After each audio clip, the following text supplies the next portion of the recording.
Bonjour, ici Jean Sinat du studio Photomode à Québec. Bien, aujourd'hui, j'ai une bonne nouvelle au point de vue de Godox. Alors, Godox vient d'annoncer leur mise à jour de plusieurs flashs qui étaient équipés de lampes pilotes avec des ampoules régulières. Et maintenant, comme j'avais mentionné dans une capsule précédente, que Godox écoutait justement les critiques et les recommandations de photographes où on a vu justement le DP603 être équipé maintenant d'une lampe pilote LED, bien, Godox ont également apporté ces modifications-là sur les séries MSV, SK2 qui passe à SK2V et la série DP603V. Le V maintenant sera pour désigner les flashs qui sont avec une lampe pilote, donc LED. Donc vraiment, c'est un bel ajout et je vous le dis, moi, c'était le seul petit point négatif qu'on pourrait dire qui était au point de vue de ces flashs-là, c'était l'ampoule régulière. Maintenant, c'est une lampe LED et je vous réserve une belle surprise à ce sujet-là. Vraiment, même moi, j'ai resté surpris parce que, bon, Godox n'en ont pas parlé, donc je vais vous revenir avec ça dans quelques minutes. Donc, comme je vous disais, les flashs de série que je viens de vous mentionner auparavant étaient équipés d'ampoules régulières et ces ampoules-là, le problème qu'on a avec ce type d'ampoule-là, bien, tout d'abord, on a une balance des blancs qui est à 3200 Kelvin, donc vraiment très loin du 5500 Kelvin lorsqu'on travaille en studio.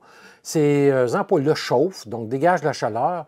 C'est fragile, donc comme toute autre ampoule, donc si on l'échappe ou si on a mal serré notre pied de lumière qui n'est pas sur un coussin d'air, qui vient cogner dans le fond, bien souvent ça peut faire brûler ou éclater cette lampe pilote-là.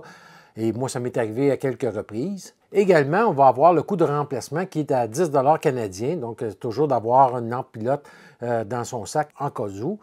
Et lorsqu'on utilise un bloc externe d'alimentation, bien à ce moment-là, qu'est-ce qui arrivait? C'est avec la lampe conventionnelle, on va rapidement décharger le bloc, alors qu'il fallait acheter une ampoule LED et le remplacer. Et souvent, les ampoules bien, vont avoir un 8 watts, 10 watts.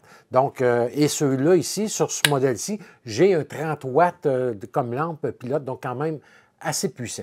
Donc, comme on voit sur la photo, la différence est quand même aussi au point de vue des dimensions, qu'on se trouve à avoir un flash qui va être moins long. Les trois séries de flash que je viens de vous mentionner, bien écoutez, ça se déclenche avec le X Pro 2, entre autres, ou le X2T, le X1, bref, et c'est disponible autant pour Nikon, Canon, Pentax, Sony, bref, toutes les grandes compagnies qu'on peut faire fonctionner avec le bon module de déclenchement.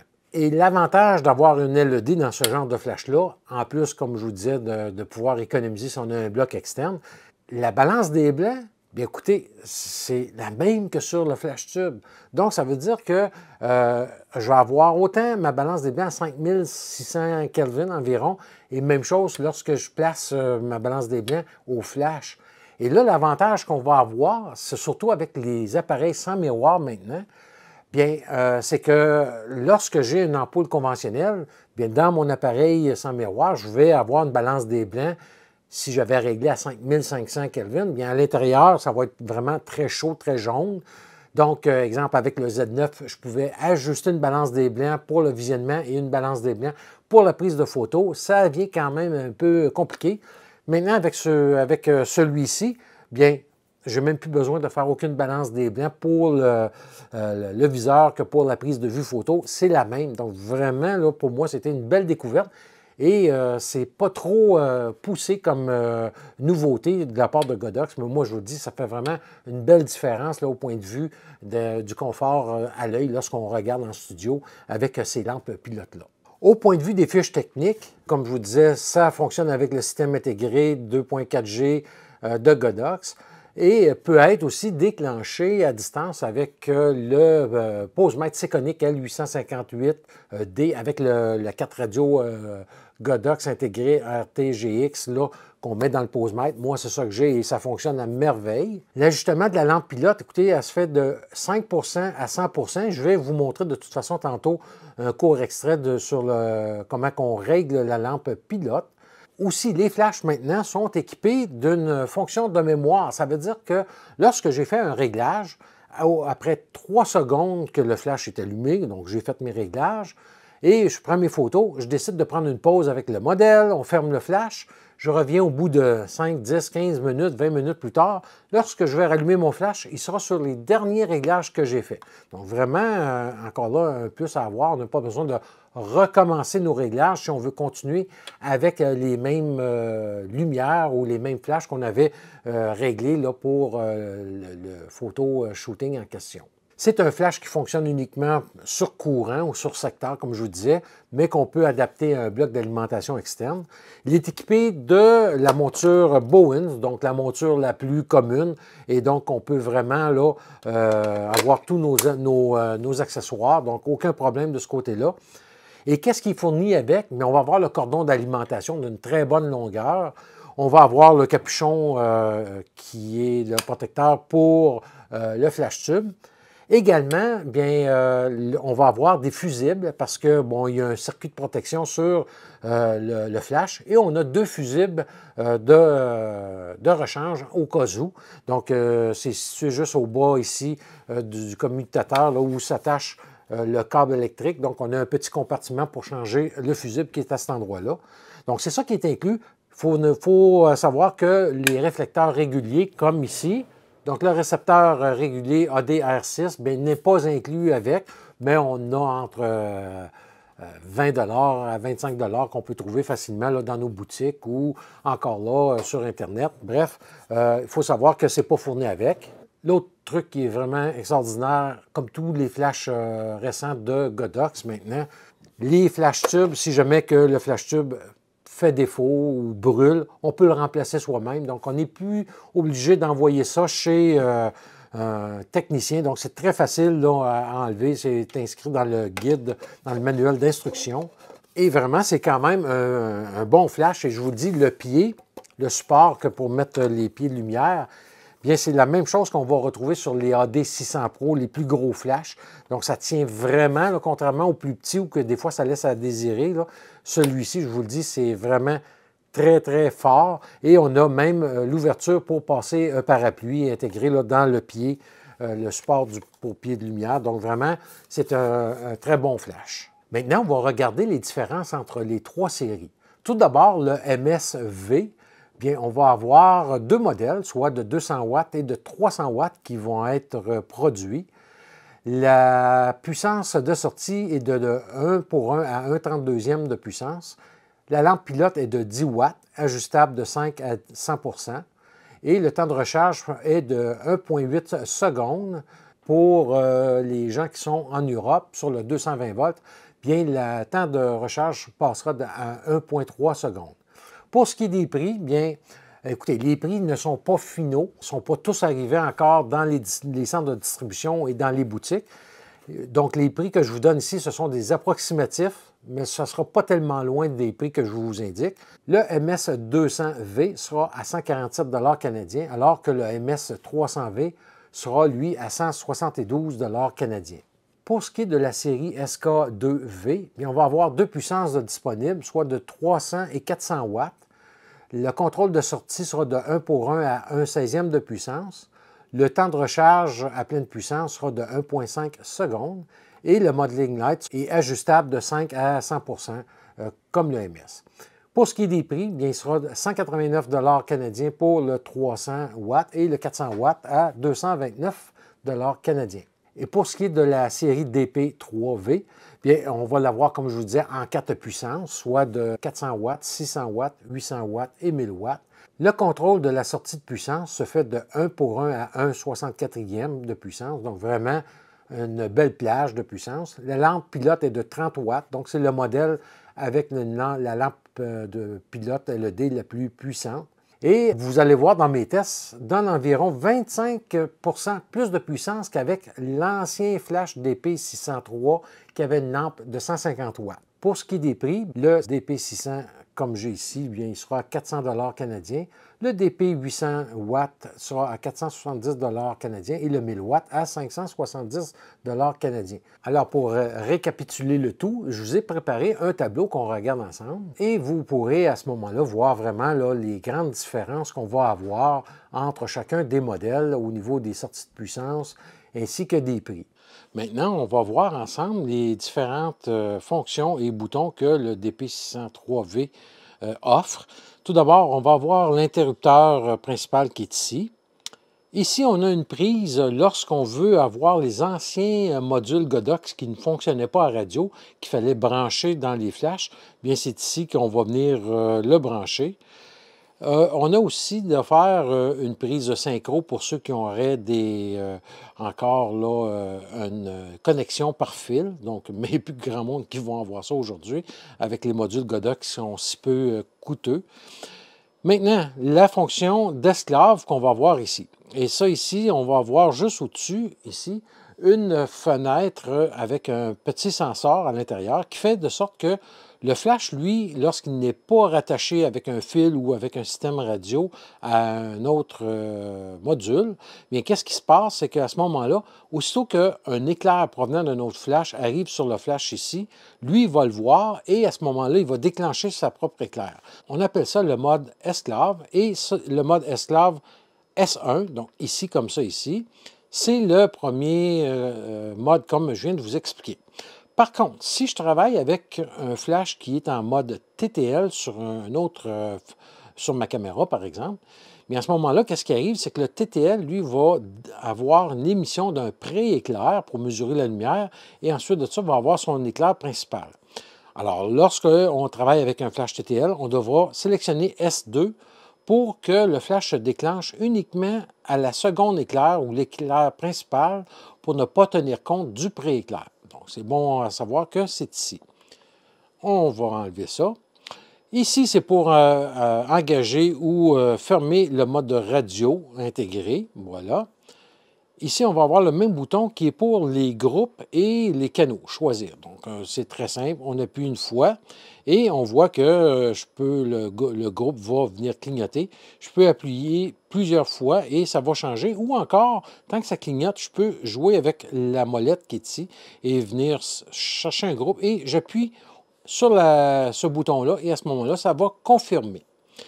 Si je tiens enfoncé le bouton pendant quelques secondes, on va voir que le canal va maintenant clignoter pour de là qu'on peut venir encore là ici, venir changer le canal sur lequel on veut travailler et on vient confirmer en appuyant sur le bouton principal qui, lui, comme on vient de voir, sert à sélectionner, mais aussi pour la puissance. Donc, on voit, je suis à 1/4 de puissance. Donc, là, je viens de diminuer la puissance.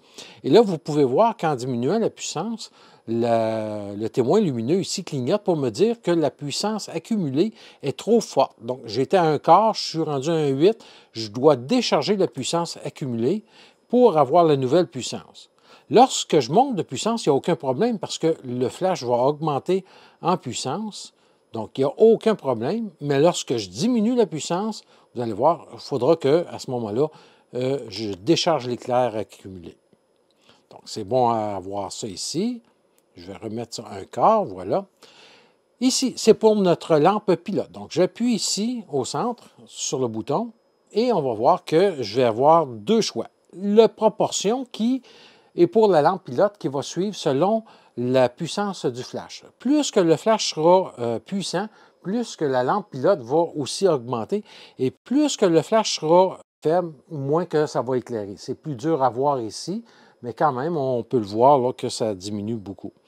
Et si je vais jusqu'au bout, bien là, à ce moment-là, la lampe pilote est fermée, ainsi que le flash. Donc, même si j'appuie ici, on voit que ça ne fonctionne pas. Le flash est fermé. Il est quand même connecté, mais il ne fonctionnera pas. Donc, voilà. J'ai l'autre choix aussi qui est une puissance que je veux déterminer moi-même.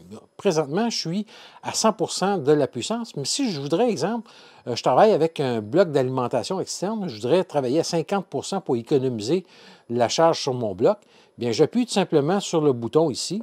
On voit que ça clignote et je pourrais dire à ma lampe pilote tu vas travailler à 50 seulement pour décharger moins rapidement là, mon bloc d'alimentation. Donc, c'est ici qu'on peut venir vraiment chercher une puissance là, précise par 5 que ça augmente pour la lampe pilote. Et j'appuie dessus pour confirmer. Et par la suite, lorsque j'appuie à nouveau, bien, ça va fermer la lampe pilote. Donc, qu'est-ce qui est intéressant aussi, ça va être les deux commandes qui sont ici, des fonctions personnalisées. La première, ça sera pour et ça, je vous le dis, c'est l'erreur qui arrive le plus souvent avec le système Godox. C'est ici, on appelle le ID, on voit en haut ici, ID pour identité. Et là, qu'est-ce qui arrive, c'est qu'on peut donner une identité propre. Donc ça veut dire que c'est en dehors du canal. En plus de ça, on peut dire, bien, ça va être l'identité 4. Donc, une fois que c'est l'identité 4, par contre, il faut vraiment aller sur les autres appareils, soit le X-Pro, les autres flashs, mettre identité 4, sinon ça ne fonctionnera pas. Donc, c'est souvent ça, qu'est-ce qui arrive? Les gens vont sur le X-Pro ou sur le X2T, puis ils vont mettre ID à 3 et ils vont avoir oublié d'avoir mis le ID à 3 ici aussi, et là, ça ne fonctionnera pas. Donc, moi, personnellement, je vous conseille de garder ça toujours quand même à off, donc de ne pas d'en mettre. Je n'ai jamais eu besoin de ça, moi, personnellement. Et la deuxième fonction personnalisée, c'est pour l'affichage de la puissance, soit en fraction comme il est présentement, ou si j'appuie dessus, on va l'avoir en proportion ou en décimale. Donc, on va aller voir ce que ça fait. Donc, on voit que là, présentement, je suis en mode décimal, comme il y en a des fois qui arrivent de d'autres marques de flash qui sont habituées de travailler de cette façon-là. Puis on peut l'avoir aussi sur le Godox, ce genre d'affichage-là. Et ici, finalement, le bouton qu'on a, c'est l'avertisseur sonore. Donc, lorsque j'appuie dessus, maintenant, qu'est-ce qui arrive? C'est que lorsque le flash est rechargé, il va me le faire savoir avec son avertisseur sonore. Voilà, on entend que lorsque le flash est rechargé, il est prêt à être déclenché à nouveau. Ou encore, à chaque fois que je vais jouer avec la puissance, on va avoir l'avertisseur sonore. Donc, encore là, ça peut être intéressant lorsqu'on est loin de notre flash. Sinon, lorsqu'on est en studio, si on trouve agaçant, bien, c'est toujours agréable de savoir qu'on peut enlever cette fonction-là et à ce moment-là, bien, on n'a pas l'avertisseur sonore dans les oreilles. Donc voilà, c'était les principales fonctions boutons du flash DP603V. Maintenant, on va regarder les tests que j'ai effectués. Le premier test, c'est un test de puissance à 100 ISO. Les flashs étaient à pleine puissance et à 3 mètres du posemètre. Et j'ai testé le DP603, le DP603V et le AD600 Pro, qui sont 3 flashs de 600 watts. Et on voit que les résultats sont quand même assez similaires obtenus entre les deux DP600. Alors que le AD600 Pro, lui, on va avoir une puissance moindre. Bien, c'est la conception du flash tube comme tel où on a un verre protecteur par-dessus le flash tube qui est intégré et dont l'avant est givré. Donc, déjà, la lumière va être beaucoup plus aplatie et on va avoir une moins grande puissance de sortie directe, ce qui explique là, les différences qu'on retrouve avec ce test-là. Le prochain test que j'ai voulu faire, c'est vous illustrer la différence de puissance qu'on va retrouver entre la série MS et SK avec la série DP, avec les lampes pilotes. Donc, on sait que les deux premiers flashs sont équipés d'une lampe de 10 watts LED, alors que cette série-ci est de 30 watts. Donc, on va voir qu'est-ce que j'ai fait. C'est plus que je n'ai pas ces flashs-là. J'ai pris l'AD300 Pro, qui a une lampe pilote de 12 watts intégrée et j'ai enlevé le protecteur de verre qui est aussi comme le AD600 Pro qui est givré à l'avant, donc pour être sûr que je n'ai pas de perte d'intensité lumineuse. Les deux flashs avec le DP603V et le AD300 Pro étaient à 1,5 m du posemètre et les lampes pilotes à pleine puissance. Et j'ai à 100 ISO, à une vitesse de 1/125e de seconde, j'ai obtenu pour le 12 watts 0,8 d'ouverture, alors que le DP600, j'ai eu 1,8. Et si je travaille bien à ce moment-là, pour avoir une vitesse minimale à 1/125e de seconde et une ouverture de 1,8, bien, il faudra, avec le 12 watts, monter à 500 ISO. Alors que, bon, l'autre, on reste à 100 ISO, là, puisque j'avais effectué mes tests à 100 ISO. Et ça vous démontre un petit peu l'écart de puissance qu'on va avoir entre l'ampoule 30 watts et l'ampoule 10 watts qu'on va retrouver sur les autres modèles. Le prochain test, c'est pour mesurer la puissance des lampes intégrées, donc le DP603 avec la lampe de 150 watts conventionnelle, le DP3V avec la lampe LED de 30 watts, ainsi que l'AD 400 Pro qui a une lampe LED également de 30 watts intégrée. Et on peut voir que les résultats que j'ai obtenus, comme je vous parlais tantôt, bien le DP603V avec la lampe LED intégrée, bien on va avoir une meilleure puissance qu'avec la lampe conventionnelle. Donc j'obtiens 1,8 à 100 ISO à une vitesse d'un 125e de seconde, alors que le DP603 avec sa lampe conventionnelle, j'ai 0,09 d'ouverture et je devrais monter à 400 ISO pour aller chercher une vitesse de 1/125e et une ouverture de 1,8. Et le AD 400 Pro, lui, bien, j'ai une ouverture de 1,4, donc équivalent à 160 ISO si je veux avoir un 125e de seconde à 1,8. Et encore là, la différence s'explique par le flash tube dont l'avant est givré. Et maintenant, j'ai voulu comparer la balance des blancs avec le DP603, le DP603V et le AD 400 Pro. Donc, on peut voir qu'avec le DP603, la lampe conventionnelle, j'ai 3200 Kelvin, alors qu'avec le DP603V, bien, je vais avoir 5700 Kelvin, donc la même valeur qu'au flash, vraiment intéressant. Et le AD 400 Pro, bien, je vais avoir une valeur de 4800 Kelvin. Donc, c'est vraiment le DP603V qui me donne une très belle balance des blancs. Et ça, qu'est-ce qui est intéressant, surtout lorsqu'on fait du studio, je peux travailler en flash et pour une raison X, exemple, lorsque je travaille avec mon 85 mm 1.8, je veux travailler seulement avec la lampe LED, je veux travailler 1.8 pour vraiment avoir, exemple, juste les yeux de net, par exemple. Puis à ce moment-là, je peux tout simplement fermer mon flash, garder mes lampes pilotes ouvertes, en marche, et à ce moment-là, travailler uniquement avec la lumière ambiante que dégagent les lampes pilotes. Et je n'ai pas besoin, comme autrefois, de changer ma balance des blancs. Je vais pouvoir conserver la même balance des blancs. Donc, c'est vraiment rapide et moi, en tout cas, c'était une belle chose que j'ai découvert parce que ce n'est pas vraiment expliqué là, dans la publicité de chez Godox. Et le dernier test, et non le moindre, que j'ai voulu faire, bien écoutez, ce flash ici n'est pas HSS. Ça veut dire que lorsque je veux passer à de la haute synchronisation, au-dessus de la vitesse de synchronisation maximale permise par le boîtier, exemple, le Z9 est à 1/200e de seconde comme les Z6.2, Z7.2.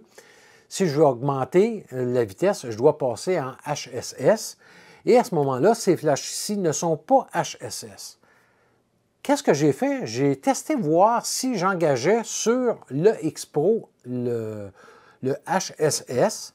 Donc, c'est sûr que le flash n'a pas d'indication qu'il travaille en HSS parce qu'il n'est pas HSS. Et là, je vais vous montrer le résultat de mes tests qui est quand même surprenant.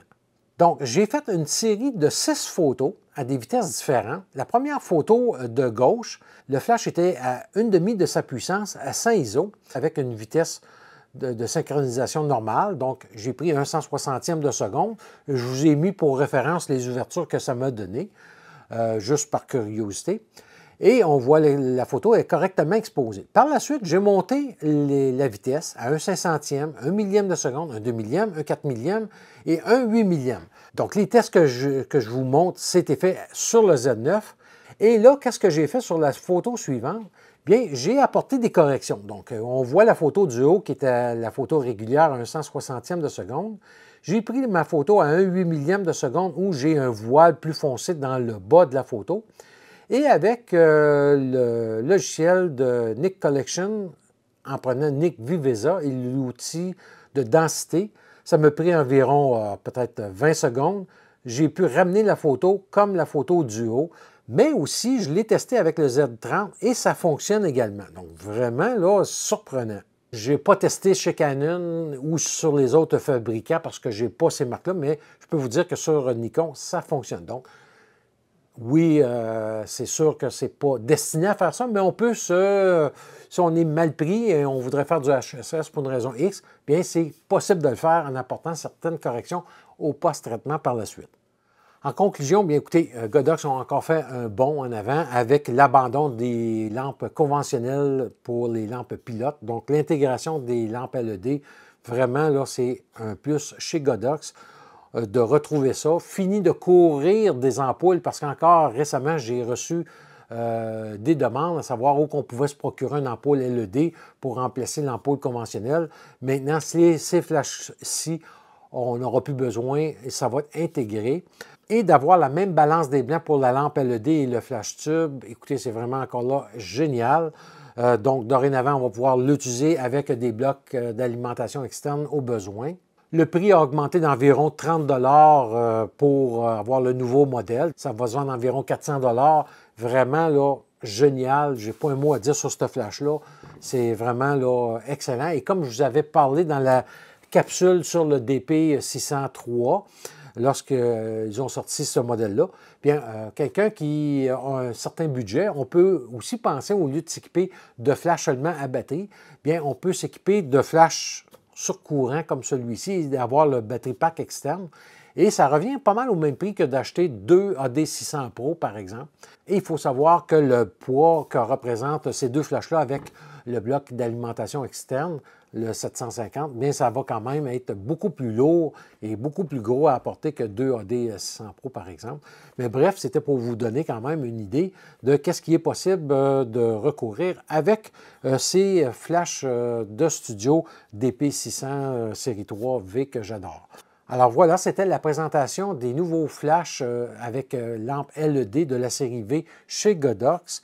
Écoutez, moi, je ne peux pas faire autrement que de les recommander. Vraiment, ce sont des flashs là, géniales. Et comme je dis quasiment à chaque capsule, avoir eu ces flashs-là à mes débuts, j'aurais été tellement heureux parce que ça coûtait une fortune comparativement aujourd'hui.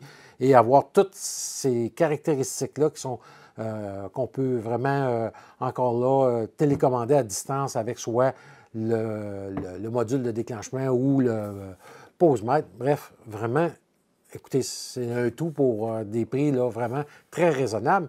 Et celui-ci à 600 watts, mais vraiment, on peut faire beaucoup de choses là, en studio et aussi à l'extérieur parce qu'il n'est pas interdit de sortir un bon fil extension électrique et de travailler, exemple, à l'arrière de chez soi lorsqu'on veut tester le flash en extérieur. Bref, voilà, c'était cette série-là et vraiment le chapeau à Godox qu'ils ont encore fait du bon travail. Concernant le manuel d'instruction, bien, il est uniquement en anglais et en chinois. Par contre, malgré que j'ai aucune rémunération ou quoi que ce soit de Godox pour le faire, bien, je l'ai traduit pour vous en français et il va être disponible sur un lien de téléchargement ici dans la description, là, au bas de la page. Donc, vous pouvez aller le télécharger et c'est le même manuel qui s'applique aux 4 modèles de DP3V, soit les 400 watts, 600 watts, 800 et 1000 watts. Et voilà, donc ça me fait plaisir de vous l'offrir et vous pouvez aller le télécharger là, gratuitement. Pour ce qui est de la disponibilité, bien encore là, chez L'Art Photo, on pourrait vous informer. Ça sera sûrement disponible là, dans les prochaines semaines, aussitôt qu'on aura reçu au Canada chez le distributeur. Bref, ça va être un flash vraiment à surveiller, l'arrivée. Et pour ceux qui débutent, bien les MSV bien, vont représenter aussi des excellents flashs, 200 et 300 watts pour les débutants. Écoutez, même je connais du monde qui en font beaucoup de façon professionnelle et ont ça. Donc, vraiment, ce sont des flashs là, abordables et qui vont en donner beaucoup pour leur argent. Alors, je vous reviens très prochainement également parce que j'ai reçu le AKR21 qui est un gobo, un projecteur qui va fonctionner avec des diapositives, autrement dit, qu'on va pouvoir utiliser en studio. Donc, je viens de le recevoir, je vais faire des tests avec et Sandra va venir en studio qu'on va tester ensemble et je vous prépare une capsule sur ce nouveau accessoire-là pour flash de Godox. Donc, on se revoit très bientôt.